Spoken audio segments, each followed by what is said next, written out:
As most of us know, center is a very, very tough position. If we're not going to get the cheap options in Kale Iro and also Ethan Strange, then we are probably likely going to have to take a punt on one of these cheapy value kind of centers, anywhere between that 400 to 550k. We may have to grab one of those guys, and it's likely sitting in that under 500 mark just because we don't want to spend too much.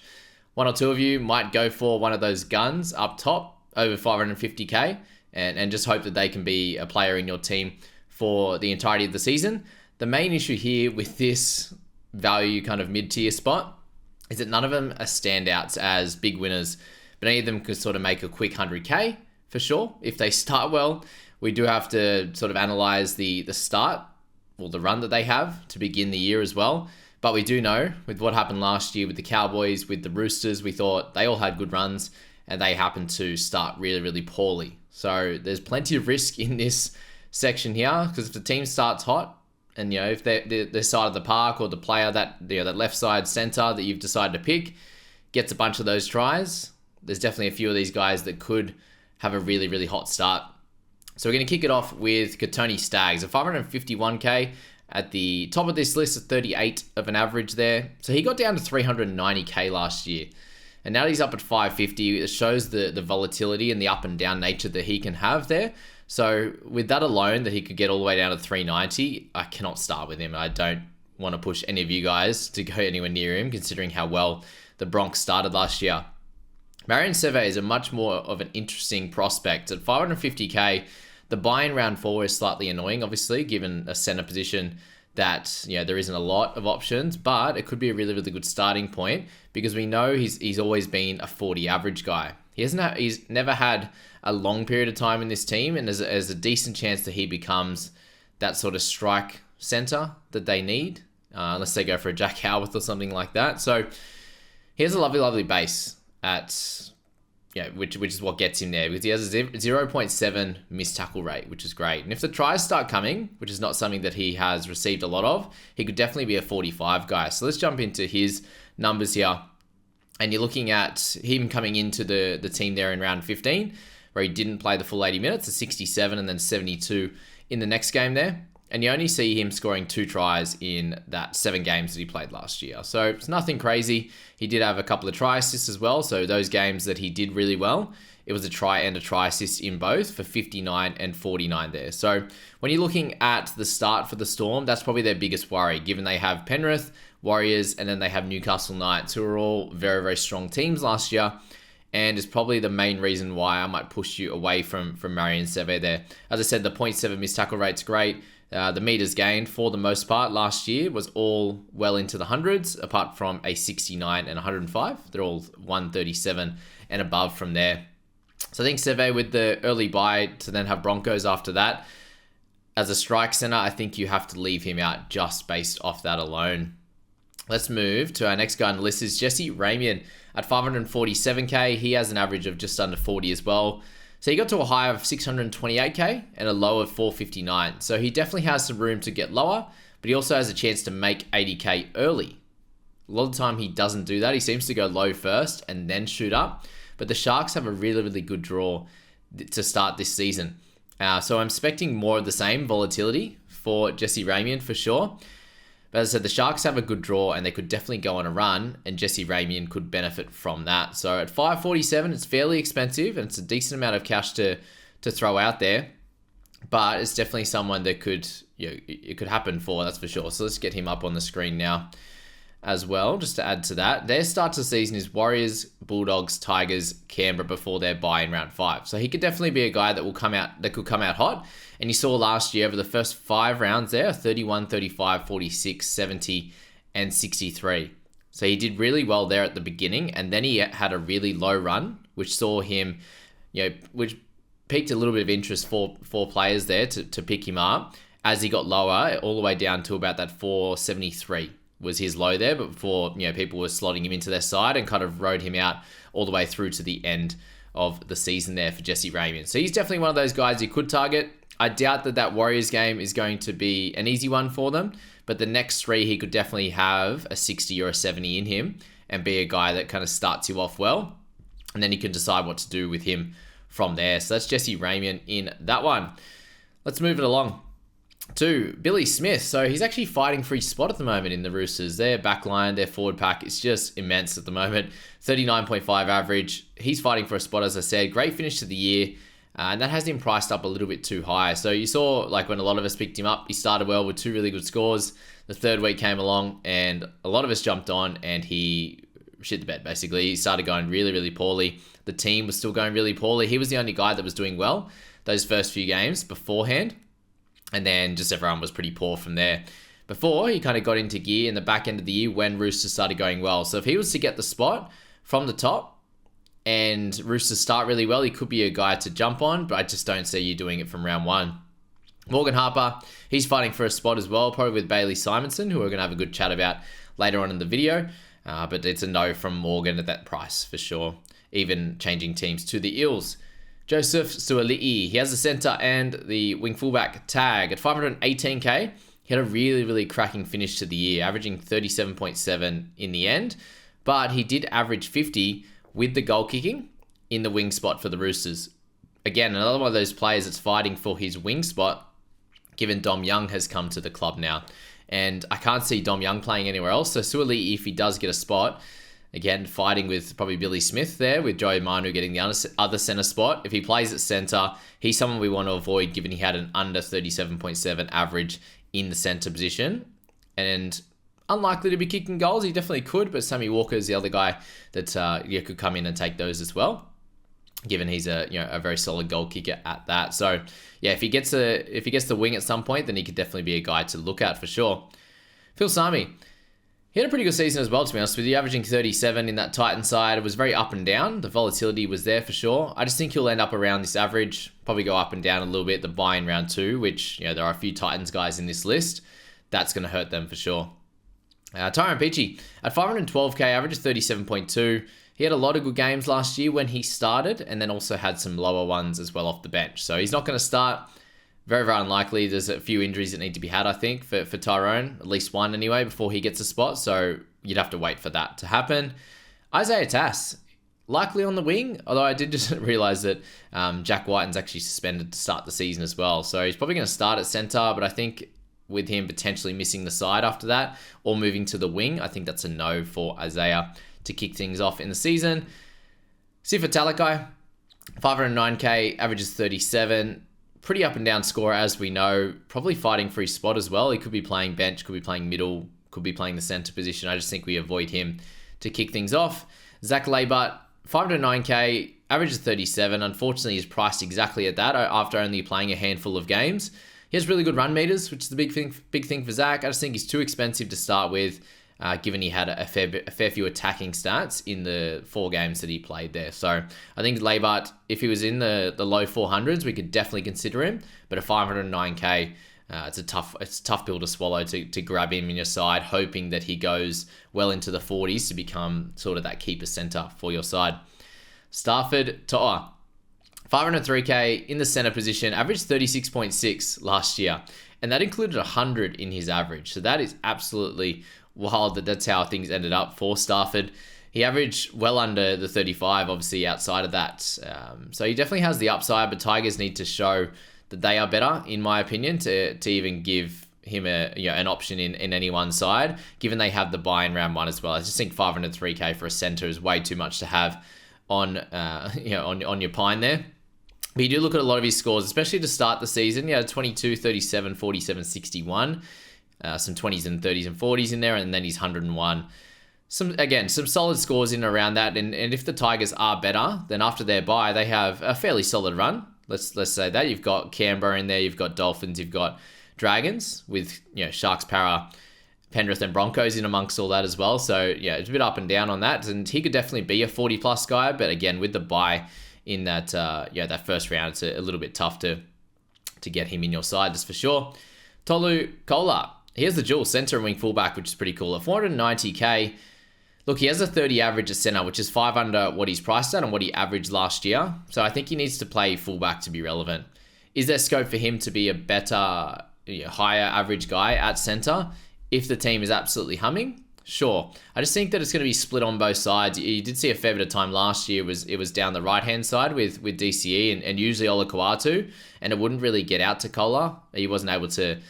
He's not one of those guys that's great in the base stats of tackles and missed tackles. So he needs a lot of attacking stats, and he's going to be needing to be a 40-plus guy, or at least a 40 at this price point and with the dual to be relevant. I just don't think I can see that, but he can definitely have stretches for sure where he can do that. Valence Tafade, he has the centre and the wing fullback dual, which is great as well. 479k. The average is 34.8 for him. Training the house down. Good to see him lose some weight there and is looking fitter, which is going to be so helpful for him on the field this year. He doesn't have a spot yet, and he's going to be too pricey to start even so. So, yeah, if he was to get the spot, if there's some injuries, it's probably hard to take.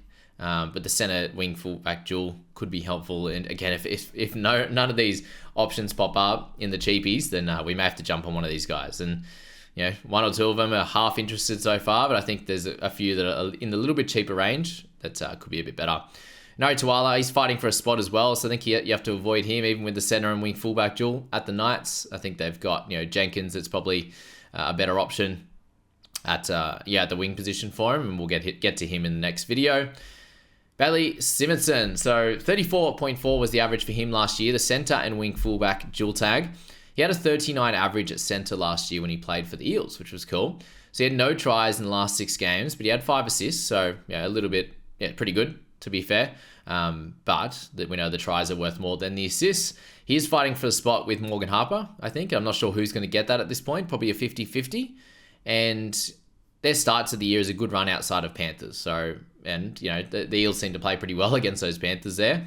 You could do worse if Eels are better and he is learning the position. So if he's learned that and he's improved himself, he could definitely be a guy that at least gets that 39 average and could exceed that, obviously, if the Eels are playing that little bit better for sure. So let's get into his stats there.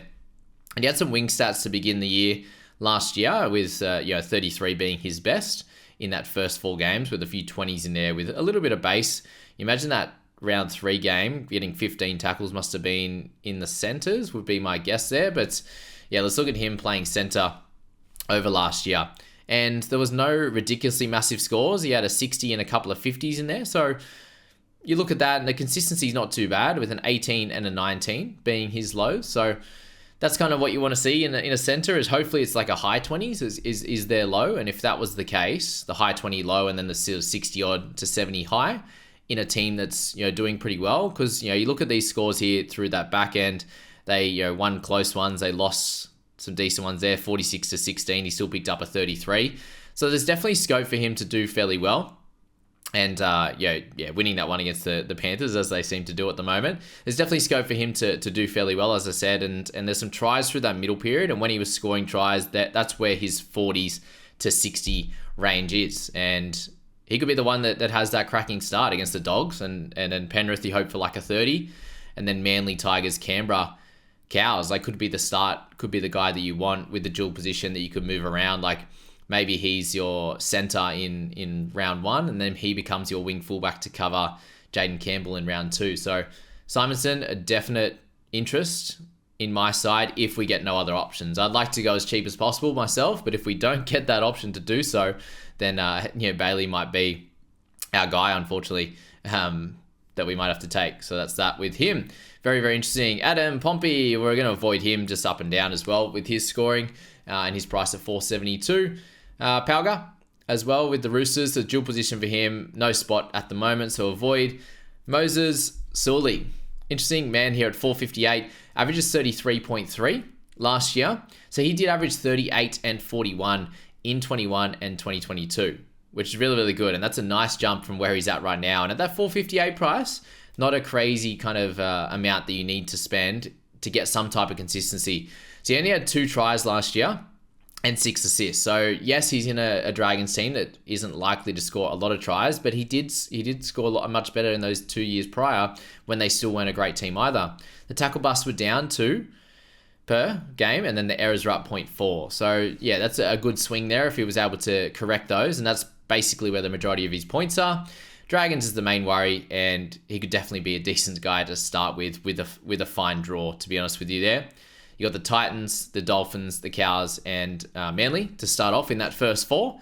And there's every chance that he could come out and do pretty well. So you look at that, it's a 41 and a 39 in his first 4 games, and then an 18 and a 19. So very, very low if you're comparing that to the rest of the season, because he's only got a couple of low scores outside of that. That's 7 in 43 minutes and 20 in the full 80 up against the Raiders when they got beat, and there was a lot of points. So nothing came down his way. He only missed 2 tackles, so even defensively there wasn't a lot coming down his way either, especially with their attack. So finished off pretty well as well, 37, 56, 41, and 34. So if you can get anywhere near that, then that's close to that 40 average to kick things off, and you could definitely do worse than starting with Moses Sully. But yeah, again, we're hypothetically looking at a lot of these guys that if we don't get any options, that we might have to spend in that mid-tier for sure. Let's go to the next guy going to be Mariner will be close. All right. Delis Hilter there in this one. So 450k for him. He's 2 spots behind at the moment, so avoid. Bronson Sherry at 450k. I think you can leave him out at the start. Definitely some interest for sure. I personally don't have him in the top options just because, like, does he even make the side? Does Carraz play center? Does Connor Tracy play center? Does Stephen Crichton play there? There's a lot of options in that center position. He's going to have to work really hard to do well, but average 42 in his full games in 2019. But that's 4 years out of the game. So personally for me, if he was in the 300s and starting, I'd 100% have him in my side. But at 450, I think there's a fair bit of risk with Sherry there.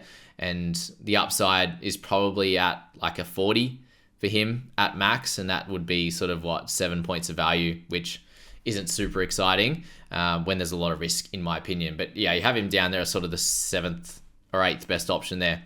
Dean Mariner, dual position as well, center and the wing fullback, 450k, the 40.8 average last year. So he's priced down on that to a 33 average.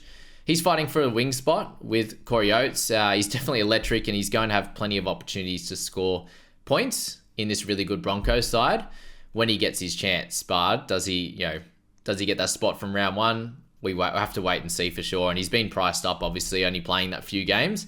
The dual position is great there. And if you do look at his scores here, last year, his best scores are actually on the wing anyway. So he does play centre in Queensland Cup.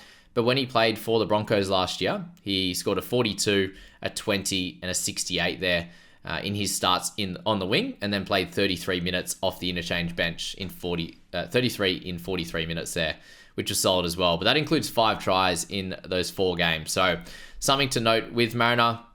And you're looking at their start. It's Roosters, Rabbitohs, Penrith, Cowboys, Melbourne. So it's pretty tough at that.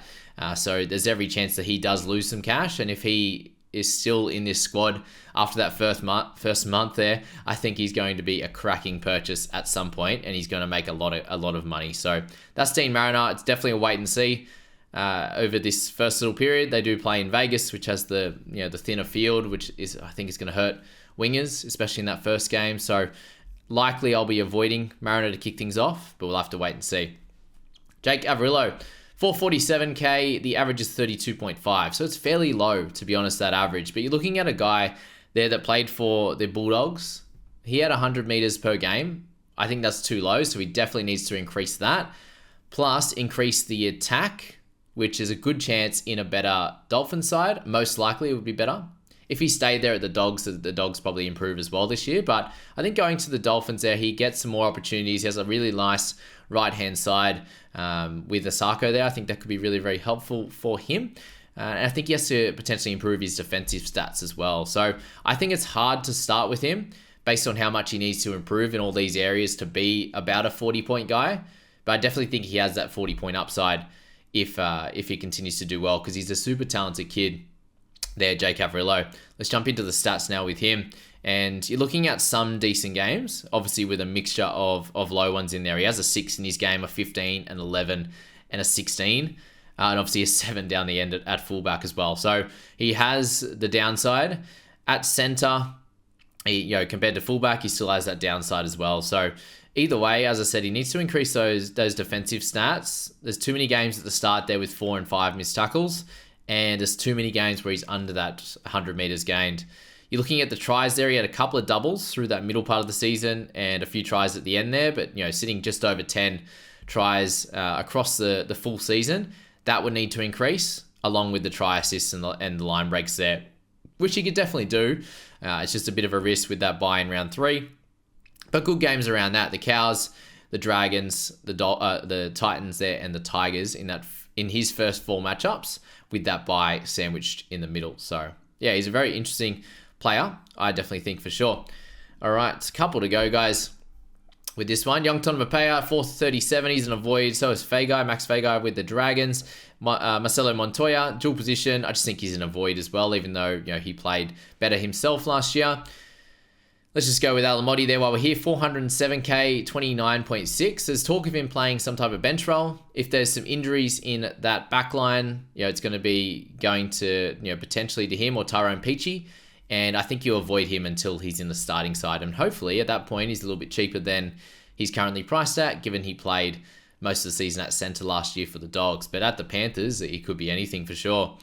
Jojo Fafita, we'll finish off with him there before the best options for points and value. But dual position, the main issue here is the buy in round 2. Because if you were to have Jaden Campbell as well as Jojo Fafita both being out in that center and the wing fullback position, which is going to be super tough, then I just think it will hurt too much. So you probably can't go with Jojo just based off that. Or if you decide to not go with Campbell, then this is a play as well. But he has a 33 average on the wing with 5 tries. And that's just above his average of 30. It's like he would be likely to play center, I think, if he got the spot. It would be 34.5 is the average at center, and that's with no tries. So if he was able to pick up a couple of tries there, he has a nice, obviously some nice space stats there, given he didn't score any. So he's definitely not the worst option, given he's fairly cheap at 413. But as I said, the Jaden Campbell thing is painful there. So let's go to him in the centers, and that's all but 2 games. There we got 38 and 36 last year. Came out really strong with 40, 54, and 32. And he only has 1 line break and 1 try saver out of all of that in terms of attacking stats. The tackle numbers are good, 18.3 for 2 misses. So 14 in tackles, an average 104 meters per game. And that does include a 41-minute effort there where he still picked up 12 tackles for 0 misses. So he's someone that is of interest for sure. But again, you'd have to have a decent amount of cover in your center and wing fullback to miss out on him. And Jaden Campbell in that round 2-1 there. So yeah, Jojo, tough one. All right, best options. I didn't even put Sherry in there, so he'll be down there in that sort of 6-7 range, I think, personally. But number 1 up top, 4 points, is Marion Seve. I think early on, he's the safest guy, got good base stats. If you want consistency and potentially sort of 5 points of value, anywhere from 0 to 5. But he has a really tough start to the year. Mariner, the duel, the good team, the talent, anywhere between 0 and 10 points of value, but I think he may struggle a tiny bit with their tough draw as well. Jake Avrillo, he has a couple of chances to improve. Does he do it? That's the question. 0 to 8 points of value. Moses Sully, definitely some bounce back upside for him. 0 to 8 points of value.